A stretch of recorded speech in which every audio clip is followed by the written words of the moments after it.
Hello friends and enemies. Welcome back to my channel.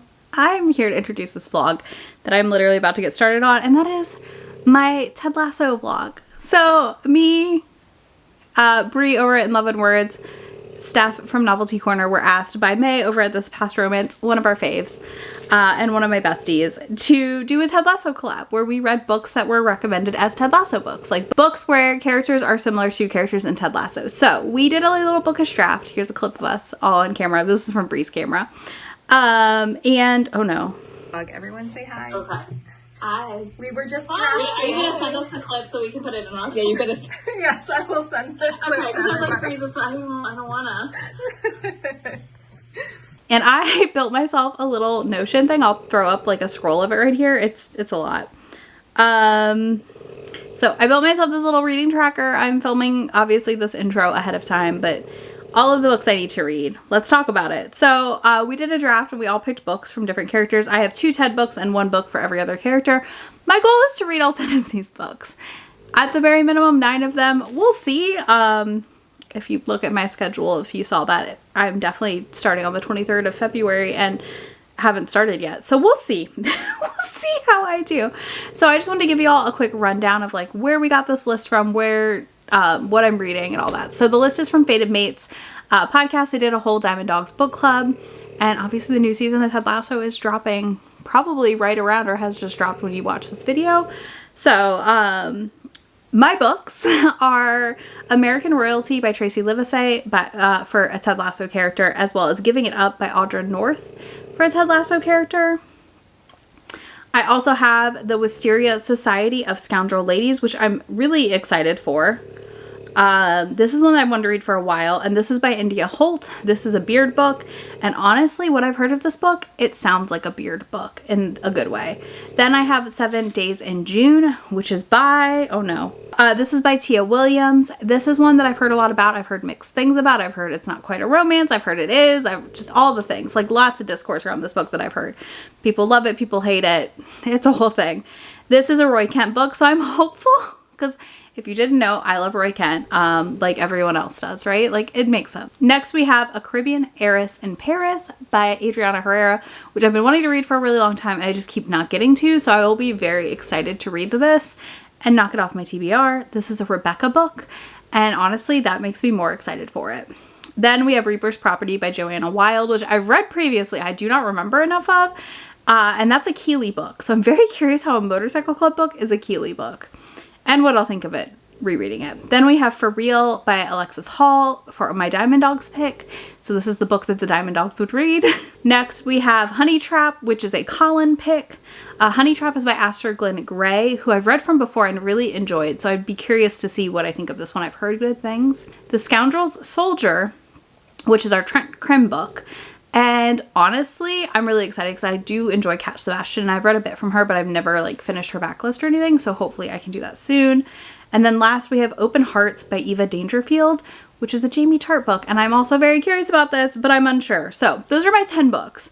Priority is going to be getting through all of them except for the extra Ted book, and that'll like happen last if I read the extra Ted book. So we'll see. But yeah, that's what's going on. I hope you're excited. I'm excited. I'm gonna go ahead and like let future me talk about American Royalty.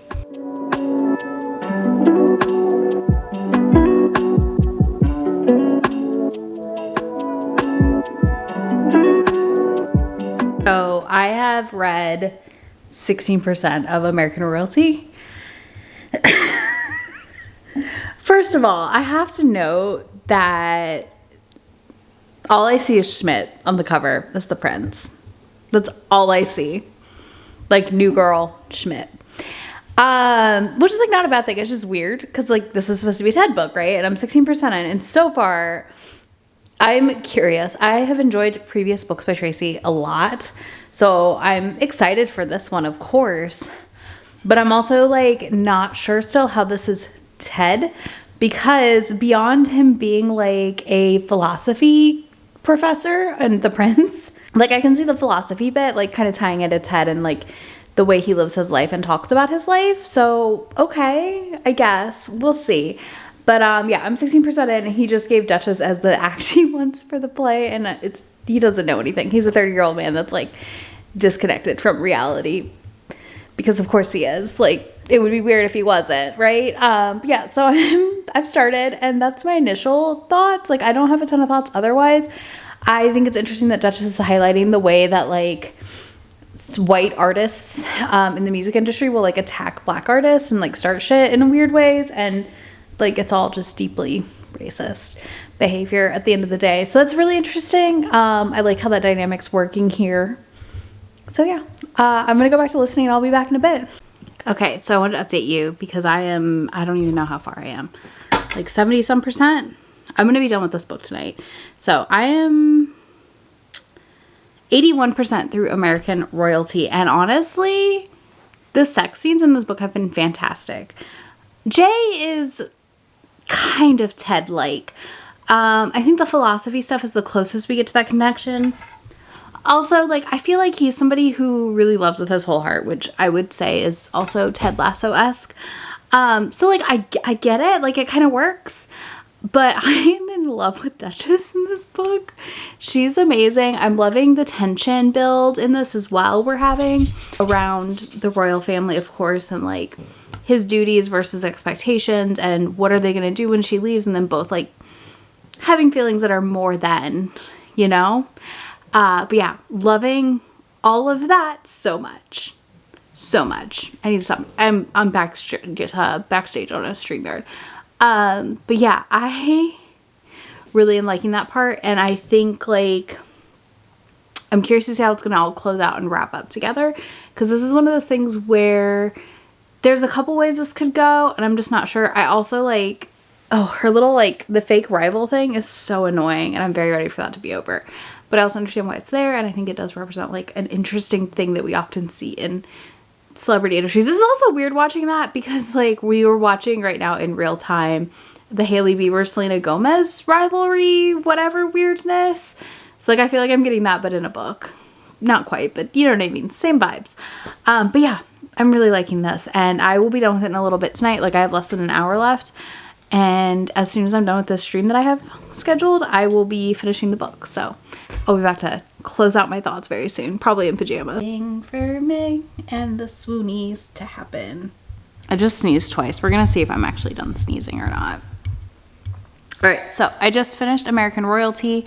I'm gonna say it's like a 4 for me, but ooh, what do I want to say about this? Okay, I didn't hate it by any means. Obviously, I gave it 4, but I don't think it's a Ted book still. There are moments where Jameson or Jay is Ted-like, but I don't feel like he's that Ted-like, if that makes sense. I hope that makes sense. And I think Duchess was amazing. Dani, our heroine, I really liked how most of the story unfolded overall. I think my struggle is that third act part. The last, like, about 20 to 15% of the book to me felt very rushed, and just, like, it kind of just fell together. And then the ending part where her bully Samantha and the prince Julian get, like, their kind of payback of sorts for their bad behavior was, like, not enough in my opinion. So that was weird. I don't know. It just, like, something about the end did not work for me. And I think if I had loved the ending, it would have been a 5-star. But, like, right now I think it's like a 3 or a 4, maybe a 3.5. I need to sit with it. But it's not terrible, but I also, again, don't feel like it's as good as it could be. So, yeah, and again, I don't feel like it's that Ted-like. So, right now, it's kind of low on the scale of being like the characters.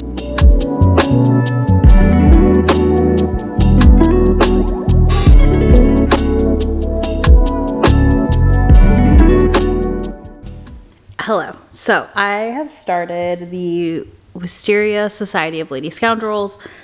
I'm 34% in. Honestly, I'm lost and I'm confused. I've been listening to it. I've been paying attention to it. I'm just not following the plot. And I know it's like steampunk historical, which, like, I'm not opposed to. I like a good steampunk. But for right now, I'm just kind of like, nah.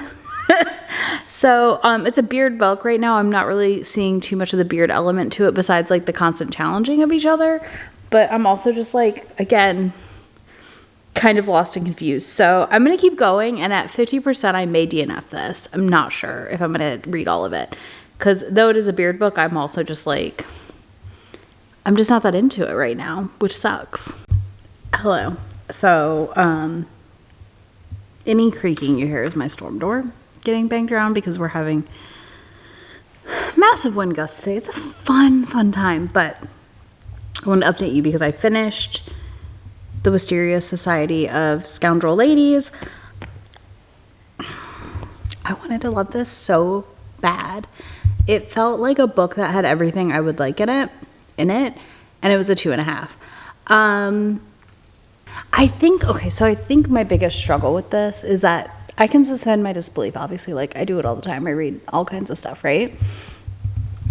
But I found this plot like really hard to follow and pretty nonsensical at the end of the day.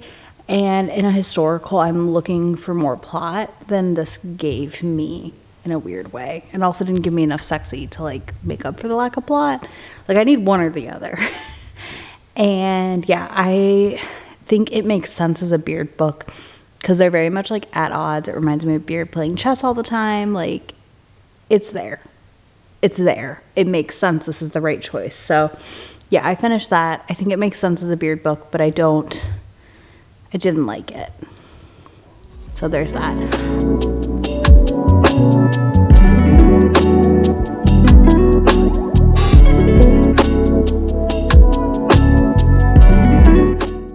And now I'm diving into 7 Days in June, which is a Roy book, and I'm very curious. I've already listened to a little bit of it.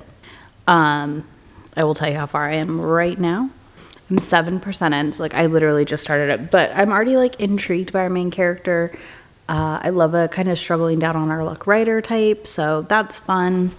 So yeah, we'll see what I think. I'm gonna keep listening to it for a little bit today, and then I'll be back to talk to you soon. Hello. So I apologize for the dryer noise. Hopefully it's not too bad because I've got the mic, but we'll see. I am 35% into 7 Days in June, and I'm really enjoying this. I really think this is beautifully written. He's just jumped on the bed. Anyways, I think this is beautifully written. I think it's really well done. Anyways, I think it's beautifully written. I think it's really well done. I am enjoying it a lot. I think it's a really interesting story. At about 35% in, I feel like as a Roy book, it makes sense. Shane, our hero, feels very Roy-like to me in a lot of ways. I'm struggling with the second chance-ness of it all because I don't feel like their first go at love as kids was all that healthy or good. And it feels very romanticized. But I'm still really liking the story for the most part and enjoying it. I don't know how much of a romance I feel like it is yet. I did have a moment in the beginning where I got really nervous because I thought that we were going to be like shitting on romance books somehow, even though it's a romance. But listen, it happens and it's always annoying. So that didn't happen, which was great. But yeah, that's where I'm at. I will update you when I get further. Hello. So I finished 7 Days in June and need to talk to y'all about it, obviously. So this was a Roy book. Also, ignore my pimple patches, okay? I'm having a time right now, and in an effort to stop touching them, I put patches on, and then now all I want to do is rub the patch. It's fine. / an effort to stop trying to pop them. But I can't talk like this. You won't hear me. So here we are. I'm going to deal with this ugly mug right now. Anyways, finished 7 Days in June. I really, really liked this book. This book for me is for my romance readers that love an Emily Henry. I feel like it is emotional. There's a lot of content notes going to the book that you need to be aware of, including alcoholism, drug use, self-harm,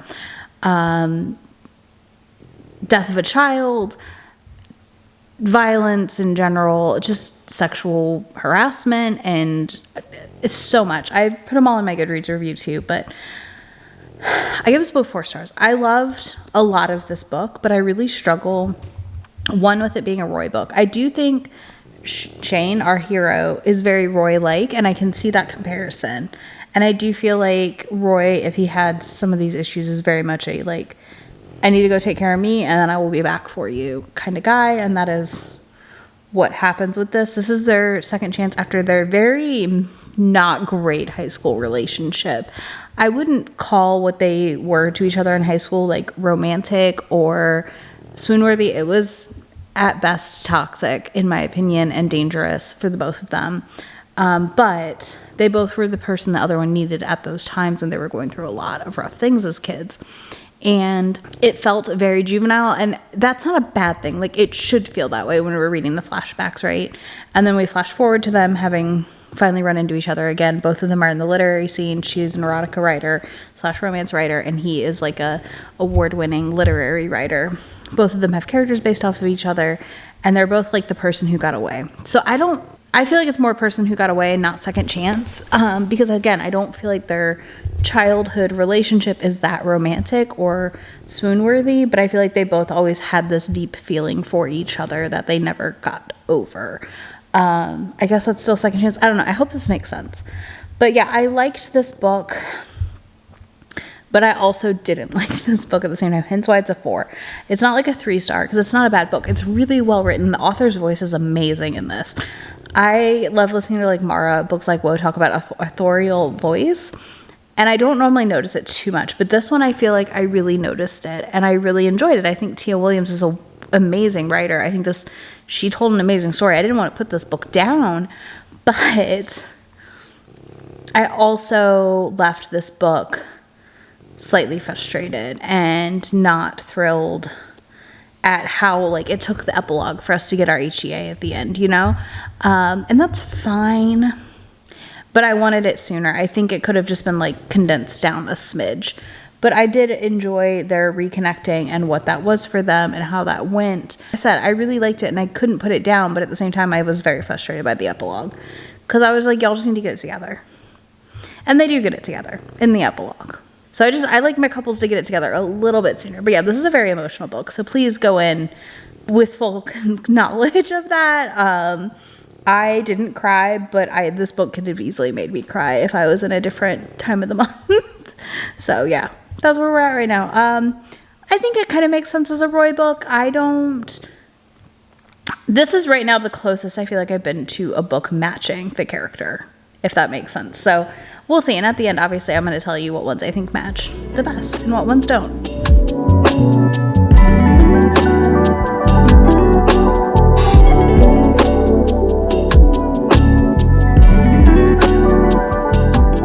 All right. Hello. I have started A Caribbean Heiress in Paris, which is, my mouth does not want to form all the words for this one. Anyways, doesn't matter. I'm reading it. I'm about 20% in. This is a Rebecca book. And I think right now, I can see it. Our main character,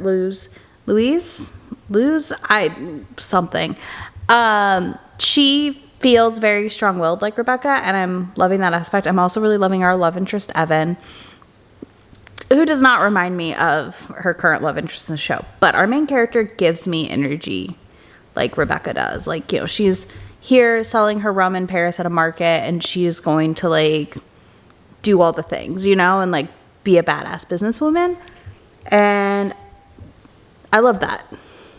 Like, I love that. So yeah, I'm really liking this one so far.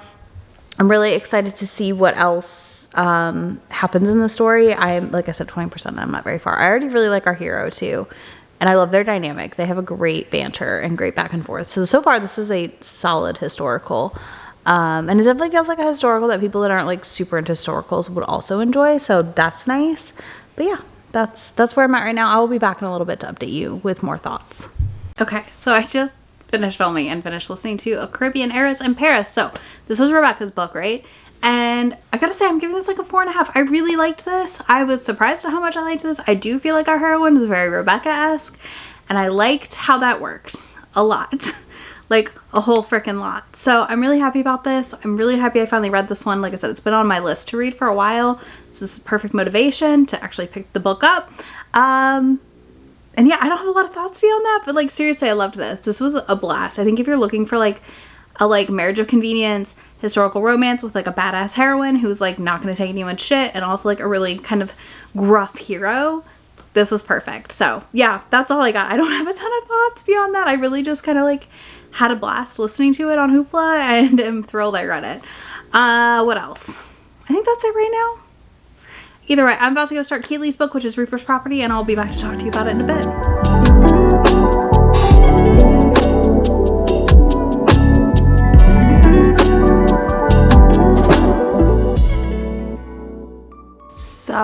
I finished Reaper's Property and just didn't update you the entire book.